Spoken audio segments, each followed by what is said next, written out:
দশম শ্রেণীর যারা ছাত্রছাত্রী রয়েছে তোমাদের জিওগ্রাফি থেকে আজ একটি প্রশ্নের আমি উত্তর দেব।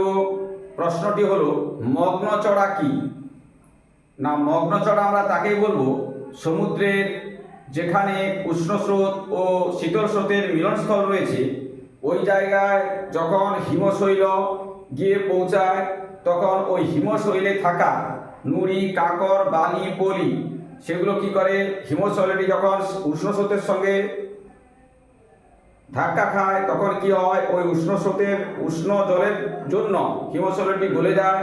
গলে যাওয়ার ফলে হিমশৈলে থাকা নুড়ি কাকর বালি পলি সেগুলো কি করে না ওখানে সমুদ্রের তলায় জমা হয়ে যায়। জমা হয়ে গিয়ে ওই জায়গাটি ভরাট হয়ে যায়।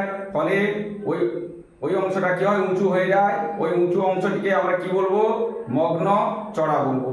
তা সুন্দর তোমরা নিশ্চয়ই বুঝতে পারলে যে মগ্ন চড়া কি। পরীক্ষায় করলে এইভাবে সুন্দরভাবে লিখে আসবে মগ্ন চড়া কি। তো যদি তোমরা বুঝতে না পারো তাহলে তোমরা কমেন্ট করবে, আর যদি বুঝতে পারো চ্যানেলটা ফলো দিয়ে সাবস্ক্রাইব করে তোমরা পাশে থাকবে পরের প্রশ্নের উত্তর পাওয়ার জন্য।